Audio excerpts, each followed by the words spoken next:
ဒီနေ့ဗီဒီယိုမှာတော့ကျွန်တော်တို့ကင်မရာရိုက်ကူးရေးလောကမှာတော်တော်များများအဖြစ်များပြီးတော့ကျွန်တော်ကိုယ်တိုင်လည်းတစ်ချိန်ကဖြစ်ခဲ့ဘူးတဲ့ GAS လို့ခေါ်တဲ့ Gear Acquisition Syndrome ရဲ့အကြောင်းကိုကျွန်တော်ပြောပြချင်ပါတယ်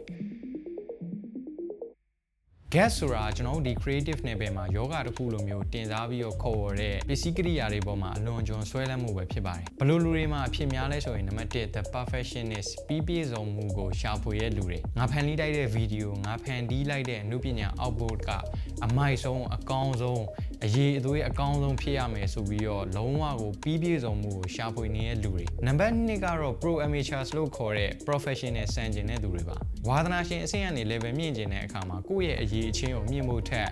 gear တွေကိုမြင့်လိုက်တာပို့ပြီးတော့ professional ဆန်သွားလိမ့်မယ်လို့အလွယ်တကူထင်တဲ့လူတွေပါနံပါတ်3ကကျတော့ touch nurse တွေပါ technology နဲ့ပတ်သက်ပြီးတော့တအားယူထုတ်ပြီးတော့တစ်ချိန်လုံးခေါင်းထဲမှာအဲ့ technology နဲ့ပတ်သက်တဲ့အကြောင်းတွေပဲထိုင်တွေးနေတဲ့လူတွေပါနံပါတ်4ကကျတော့ကျွန်တော်လိုမျိုး introvert creator တွေပါအပြင်လူတွေနဲ့ပေါင်းသင်းဆက်ဆံရမှာထက်ပစ္စည်းကိရိယာအသစ်တွေကိုဝယ်ပြီးတော့ကင်ရတာစမ်းသပ်အသုံးပြုရတာကကျွန်တော်တို့အတွက်ပို့ပြီးတော့အရသာရှိတယ်လို့ခံစားရတဲ့လူတွေစီမှာအဖြစ်များပါတယ်ဒီຢာတွေကကျတော့အသက်ကြီးမှဖြစ်လာမှာမဟုတ်ပါဘူးကျွန်တော်ငယ်ငယ်လေးကလေးကကျွန်တော်တို့ကလေးဘဝကလေးကကျွန်တော်တို့ဖြတ်သန်းလာခဲ့တဲ့ဖြတ်သန်းမှုနဲ့ပတ်ဝန်းကျင်ရဲ့လွှမ်းမိုးမှုတွေနဲ့လည်းအများကြီးသက်ဆိုင်ပါတယ်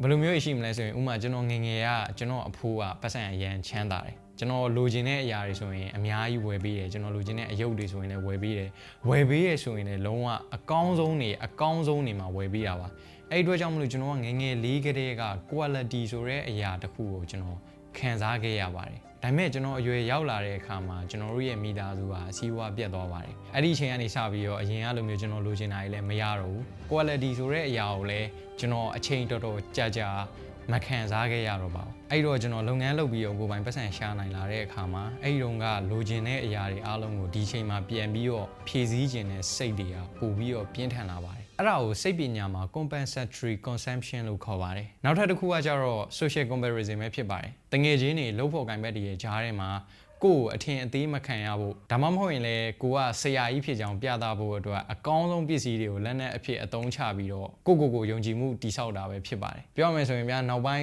လူတွေကလည်းဒီလိုမျိုးတွေလုပ်ပြနိုင်မှာအထင်ကြီးကြတာဆိုတော့ဒါကတော့နည်းနည်းတော့စားရတယ်ဆိုတော့အဲ့ gas ကတာမန်အဆင့်ထက်ကျော်သွားတယ်ဆိုရင်ကျွန်တော်အခုပြောတဲ့အချက်တွေဖြစ်လာနိုင်ပါတယ်ပထမတစ်ခုကတော့အားလုံးသိကြမှာပါ financial ဘိုင်းမှာကိုယ့်ရဲ့လုပ်ငန်းရဲ့အမြတ်ငွေလေးတွေဒါမှမဟုတ်လည်းကိုယ့်ရဲ့ချွေးနှဲစာလေးတွေကဒီ gears ဘိုးတွေနဲ့ရောက်သွားတယ်ဗျာနောက်တစ်ခုကကျတော့ creative paralysis လို့ခေါ်တဲ့ဖန်တီးနိုင်စွမ်းတွေရောကျလာနိုင်ပါတယ်အဲ့ဒါကကျတော့အဆိုးဆုံးပါဒီပစ္စည်းတွေမရှိလို့ငါမရိုက်ရဘူးဆိုပြီးတော့ပစ္စည်းတွေမစုံမချင်းဘာမှမလုပ်ဖြစ်ဘဲနဲ့အချိန်တွေကုန်သွားပြီးတော့ရှေ့မရောက်တာမျိုးတွေဖြစ်တတ်ပါတယ်ပြောရမယ်ဆိုရင်ဖန်တီးမှုဆိုတာထက်ပစ္စည်းအလှပြမှုကိုပဲစိတ်ရောက်သွားတာပါနောက်ထပ်တစ်ခုကကျတော့ bias depression ပဲဖြစ်ပါတယ်ကျွန်တော်ပစ္စည်းအသစ်တစ်ခုကိုဝယ်လိုက်တယ်ဆိုရင်ကျွန်တော်တို့ရဲ့အုံနောက်က dopamine level တွေတက်တဲ့အတွက်ကြောင့်မလို့ကျွန်တော်တို့ခဏတာပျော်ရွှင်ရတယ်ဗျာဒါပေမဲ့ရက်အနည်းငယ်လောက်ကြာတဲ့အခါမှာအဲ့ဒီအုံနောက်ရဲ့ dopamine ကပြန်ပြီးတော့ပြုတ်ကျသွားတာဖြစ်တဲ့အတွက်ကြောင့်မလို့တခါတလေကြာလို့ရှိရင်ဒီပစ္စည်းကိုငါဘာလို့ဝယ်လိုက်ရလေခြင်းဆိုတဲ့စိတ်ကကျွန်တော်တို့ပြန်ပြီးတော့လွှမ်းမိုးပြီးတော့depression တွေဝင်တတ်ပါတယ်ဒါတွေအားလုံးကတစ်ချိန်လုံးကကျွန်တော်တကယ်ကြီးကိုဖြစ်ခဲ့တာပါဒါကကြတော့ gas လို့ခေါ်တဲ့ gear acquisition syndrome အဆင့်ပဲရှိသေးတယ်။နောက်ထပ်စိတ်ပိုင်းဆိုင်ရာ syndrome တွေလည်းထပ်ပြီးတော့ခံစားလာနိုင်ရပါတယ်။အဲ့ဒါဘာလဲဆိုရင်နံပါတ်1ကတော့ FOMO လို့ခေါ်တဲ့ fear of missing out တော်တော်များများလည်းဒီ FOMO ဝင်တယ်ဆိုပြီးတော့ကြားဘူးမှာပါအဲ့ဒါဘာကိုပြောရလဲဆိုရင်သူများတွေလှုပ်တဲ့ဟာတွေကိုကြည့်ပြီးတော့ငါနောက်ကျကြံခဲ့ပြီလာ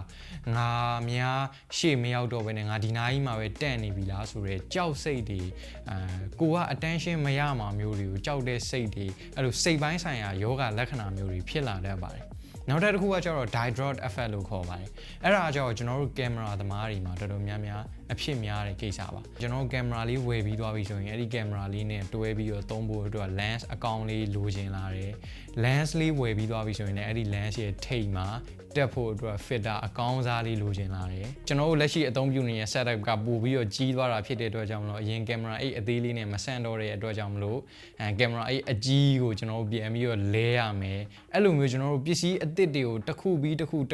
ခုဒီတန်ခွင်းဆက်ထားသလိုမျိုးထပ်ပြီးတော့လိုချ ချင်လာတာကိုပြောချင်တာပါနောက်ထပ်တစ်ခုကကျတော့ information harding လို့ခေါ်ပါတယ်ကျွန်တော်ပစ္စည်းအသစ်တွေကိုဝယ်ပြီးတော့စုသလိုပဲ line ပေါ်မှာတွေ့ရ online class တွေရှောက်ပြီးတော့တက်မယ် plugin တွေ preset တွေ template တွေ sound effect တွေ LEDs တွေအဲ့ဒါတွေကို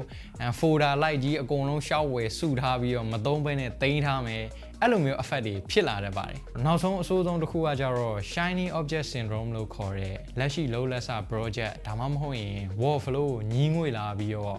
creative idea တွေကိုရှောက်ပြီးတော့စဉ်းစားဟိုလူလုပ်တဲ့အတိုင်းလိုက်လို့ဒီလူလုပ်တဲ့အတိုင်းလိုက်လို့ဘာမှမသေးကြမရေရဘဲနဲ့အဆုံးမသက်နိုင်တော့တဲ့အခြေအနေအထိပါရောက်သွားတတ်ပါတယ်အခုကျွန်တော်ပြောခဲ့တဲ့အရာတွေကလက်ရှိကျွန်တော် generation မှာအဖြစ်များနေတဲ့အရာတွေပဲဖြစ်ပါတယ်ကျွန်တော်ကိုယ်တိုင်လည်းတစ်ချိန်ကဒါမျိုးတွေတကယ်ဖြစ်ခဲ့တာပါကျွန်တော်ရင်ကကျွန်တော်ရဲ့ page ကော YouTube channel ရောမှာဗီဒီယိုတွေမတင်မဲနဲ့ပေါ်လိုက်ပြောက်လိုက်ဖြစ်နေရဆိုတာကျွန်တော်လည်းဒါမျိုးစိတ်ပိုင်းဆိုင်ရာလက္ခဏာတွေခံစားနေရတဲ့အတွက်ကြောင့်မလို့ဖြစ်ပါတယ်အဲ့တော့ခမရကိုပဲစဉ်းစားကြည့်လိုက်ပါဒါကြီးကလုံးဝအဓိပ္ပာယ်မရှိဘူးဗျာစိတ်ပိုင်းဆိုင်ရာလှည့်ကွက်ကြီးတစ်ခုပဲအဲ့တော့ကိုစမ်းစစ်ကြည့်ပါကျွန်တော်အခုပြောတဲ့အရာတွေဖြစ်နေလားဆိုတာကိုစမ်းစစ်ကြည့်ပါတကယ်လို့ဖြစ်နေရဆိုရင်တော့မှအဲ့ဒါကိုသိရုံနဲ့ကျွန်တော်တော်တော်လေး fine နေပါပြီနောက်ဆုံးအနေနဲ့ကျွန်တော်မှာချင်တာကကျွန်တော်တို့ခေါင်းထဲကအတွေးတွေကိုလော့ခတ်နိုင်အောင်ကြိုးစားပါပြီးတော့ရင် needs တွေ wants တွေကိုတခြားလေးခွဲခြားနိုင်အောင်လုပ်ပါရှိရလေးနဲ့ပဲရအောင်ဖန်တီးပြီးတော့လုံးဝလိုအပ်တယ်ဆိုတဲ့အခြေအနေရောက်တော့မှသာ update လုပ်ကြပါလို့ပြောကြရင်လည်းပဲနောက်ဗီဒီယိုမှာပြန်ပြီးတော့တွေ့ကြပါမယ်အားလုံးပဲ see you